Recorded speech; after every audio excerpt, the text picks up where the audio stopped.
Welcome to Prep Rally, brought to you by arpreps.com. I'm your host, Vernon Tarver with the Northwest Arkansas Democrat-Gazette. Also joined by Scotty Bordelon with the Northwest Arkansas Democrat-Gazette. Big week of football and a lot of other sports. We've got big cross-country action this weekend as well, and some big state golf to talk about as well this week. Scotty, obviously a big week, a tough week in a lot of ways that all of us dealt with. Kyler Williams, our athlete of the week for a good reason, but obviously Kyler's was on our minds for some tragic reasons. 10 catches, 265 yards, 3 touchdowns. Unfortunately, sad news with Kyler. And what all do they have planned this week honoring Kyler at the Springdale and Har-Ber game this weekend? Yeah, there's a lot going on. Zach Clark told me that there's going to be helmet stickers, K3W helmet stickers on all 7A West schools' helmets, as well as Fort Smith Northside and Southside. And Shiloh Christian will also be wearing the helmet stickers. There's going to be the Springdale High and Springdale Har-Ber bands will unite before the game and play the national anthem together to kind of honor Kyler. And yeah, it's just been a tough week for Springdale.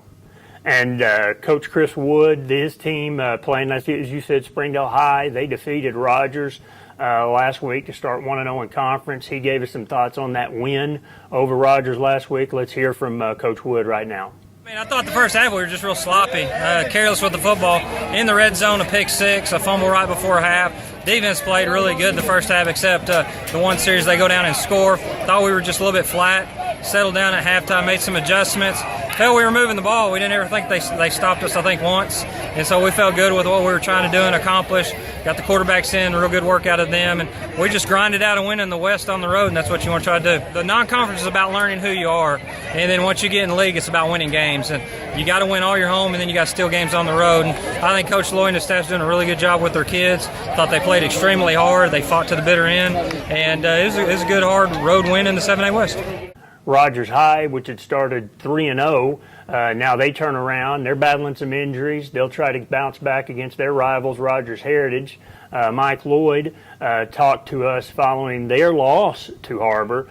So let's get some thoughts from Coach Lloyd following last week's loss against the Wildcats. And here's what Coach Lloyd said after that game last Friday. What kind of team do you want to be? The team you saw in the first half that competed, or do you want to be a team in the second half that came out self-destructed, didn't react to adversity very well? And, really a sign of character is how do you react to adversity? And we're going to find out a lot about us next week. There's a lot of games out there winnable, but, we're going to take this as a learning thing. But to change the culture of a program that hasn't won for the last few years, it's not easy, and they got to understand that.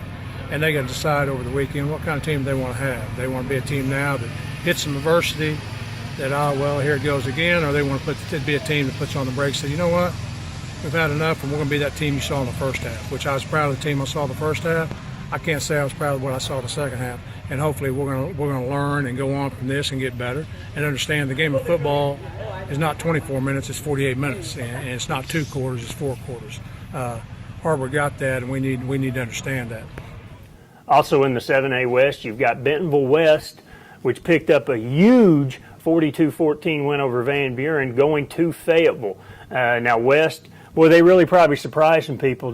Winning was one thing; it's probably how they won. I mean, that probably surprised a lot of people. They had been probably just, let's call it like it was. They'd probably been dominated a little bit in the non-conference, but to go out and dominate Van Buren really caught some people's attention. I know Bill Blankenship at Fayetteville took notice, and he's telling his team, you can't just sleep on this West team now. Sure, lots of coaches have taken notice. They're not near the bottom. They're a team you got to look out for. And Fayetteville coming off a loss. I know us on the expert poll, we all missed that one.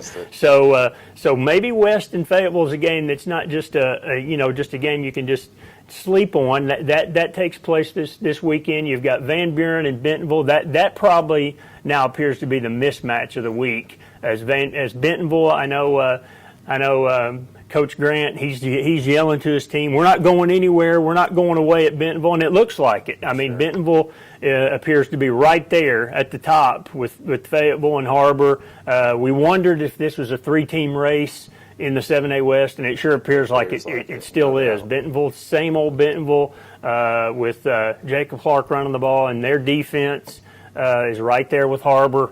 as a top defense, so they're in the race. That's your 7A West action. You've got Farmington in 5A taking on Alma. That's a tough game for Farmington. Farmington's got a great defense, but and that gives them a chance in the conference, but their offense has to come around. In 4A, probably the best game to look out for this week is Prairie Grove at Gravette. Prairie Grove, Pea Ridge, Shiloh, they appear to be the class of the 4A1 conference. But Gravette is that one team outside of those three that maybe every time they match up against those other three might give the best game. So that's the game in that conference to look out for. That's some of your highlighted games around the area. We also want to give a shout out to the Bentonville girls in Class 7A state golf. Kate Robertson is your Class 7A golf medalist. She shoots a 147 and is the top scorer. She'll move on to overall golf. The top three golfers at Class 7A state move on to that overall round, and she wins the 7A state golf. The Bentonville Lady Tigers, congratulations to them. They're 7A state runner-ups this year behind Conway.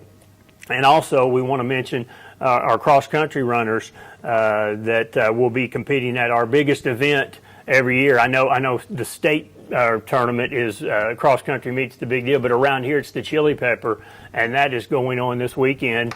Every year it's a huge event. If you love cross-country running, it is definitely the event. On the girls' side, you've got Bentonville. That is really a great team with Sophie Quant, Tori Willis, and some girls that are really some girls to keep an eye out for. You've got Fayetteville with Rebecca Bouchel, Corey Purcell, Fayetteville with Cameron Fisher. As a young sophomore, it's one of our top distance runners out there, and the Bentonville boys are another team. I know we're saying Fayetteville and Bentonville a lot, and the 7A Haas Hall has some great runners in the lower classification, so definitely keep an eye out for some of those. Get out there tomorrow, that's Saturday. If you just want a great fun day, if you've never been out to the Chili Pepper, it's an exciting time. So that's some of the highlights this week on Prep Rally. And again, get out to a football game because, as Scotty mentioned, they're going to be doing a lot of great tributes for Kyler Williams, not only at the Har-Ber Springdale game, but probably any football game you go out to this weekend, red outs. Right, forgot to mention that, yeah, each student section in the 7A West, I believe, will be holding a red out to kind of honor Kyler. The Fayetteville, it's homecoming for Fayetteville this week, I believe. That's right. They'll be passing out red roses throughout the student section, and they'll be holding their red out when the two teams meet later in the season. That's right, and we ask you, if you are there, if you can take pictures and tag that to AR Preps. We'd love to see any action, any video, any pictures of those red outs in honor to Kyler Williams that Friday night. That's going to be going on throughout the Northwest Arkansas area. Just a great tribute to a fine young man. So thanks for joining us on Prep Rally, and we'll be back with a recap edition next week.